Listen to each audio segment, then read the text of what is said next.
नमस्कार, स्वागत है आपका जीजेएन न्यूज में। मैं हूं आपके साथ प्रेरणा। रामनगर के तराई पश्चिमी वन प्रभाग के अंतर्गत आने वाले फाटो और हाथीडंगा पर्यटन जोन को दोबारा खोले जाने की मांग को लेकर पर्यटन कारोबारियों ने प्रदर्शन किया, जिसमें जिप्सी चालक, नेचर गाइड, वाहन मालिक और अन्य स्थानीय कारोबारियों ने डीएफओ प्रकाश आर्य का घेराव कर ज्ञापन सौंपते हुए कहा कि दोनों पर्यटन जोन बंद होने से क्षेत्र में पर्यटन गतिविधियां पूरी तरह प्रभावित हो गई हैं। उनका कहना है कि इससे हजार लोगों के रोजगार पर संकट खड़ा हो गया है और स्थानीय कारोबार भी प्रभावित हो रहे हैं।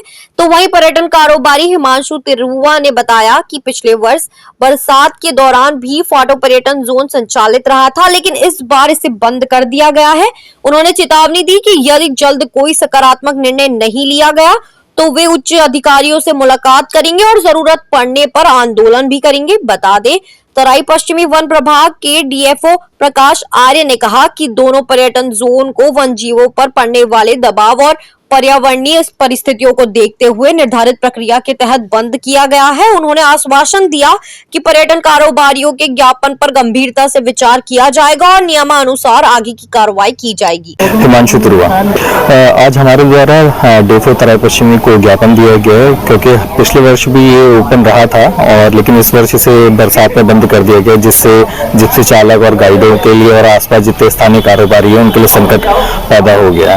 तो रोजगार बना रहे, इसलिए हमने आज डीएफओ तराई को ये ज्ञापन सौंपा है कि इसको खोलें जिससे हमारा रोजगार भी बना रहे। यदि अगर नहीं खोला गया तो हम कोशिश करेंगे कि उच्च अधिकारियों से बात करें और इसे किसी दूसरी तरीके से, या फिर हमें अगर इसके लिए धरना प्रदर्शन भी करना पड़े तो हम करेंगे। देखिए, जो फाटो जोन और हमारा हाथीडंगा जोन है, एक वो प्रक्रिया के तहत बंद किया गया है वन्य जीवों के ऊपर स्ट्रेस और ये सारी चीज़ों को देखते हुए।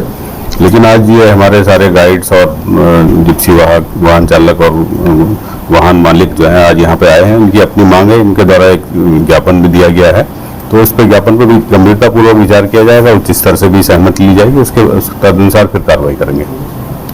आपको बता दें कि शुक्रवार को तराई पश्चिमी वन प्रभाग के डीएफओ प्रकाश चंद आर्य और प्रदेश के मुख्यमंत्री को तराई पश्चिमी वन प्रभाग के अंतर्गत आने वाले पर्यटन जोन फाटो जोन को बरसात में खोलने की मांग को लेकर ज्ञापन दिया गया। तो वहीं जिप्सी चालकों और गाइडों का कहना था कि पूर्व वर्षों की भांति ये फाटो पर्यटन जोन जो कि तराई पश्चिमी वन प्रभाग के अंतर्गत आता है, उसको पिछले वर्ष बरसात में खोला गया था, लेकिन इस बार विभाग द्वारा बरसात में मानसून सत्र के दौरान इसे बंद कर दिया गया, जिससे जिप्सी चालकों, गाइडों और पर्यटन कारोबार से जुड़े लोगों को आगे रोजी रोटी का संकट आ गया। उन्होंने इस मामले में डीएफओ तराई पश्चिमी प्रकाश चंद आर्य और मुख्यमंत्री को ज्ञापन भेजते हुए इस गेट को पूर्व की भांति खोलने की मांग की। तो वहीं सभी पर्यटन कारोबारियों ने यह भी आश्वासन दिया कि विभाग द्वारा जो भी इसकी शर्तें रखी जाएंगी या जो नियम बनाए जाएंगे उनका पूर्ण रूप से पालन किया जाएगा। तो वहीं डीएफओ प्रकाश चंद आर्य ने बताया कि संबंध में उच्च अधिकारियों को अवगत कराया जाएगा। उच्च अधिकारियों से निर्देश मिलने के बाद गेट को खोलने के संबंध में अग्रिम कार्रवाई की जाएगी। तो वहीं पर्यटन कारोबारियों ने रामनगर वन प्रभाग के डीएफओ ध्रुव रौतेला को भी एक ज्ञापन सौंपा, जो सीतावनी पर्यटन जोन है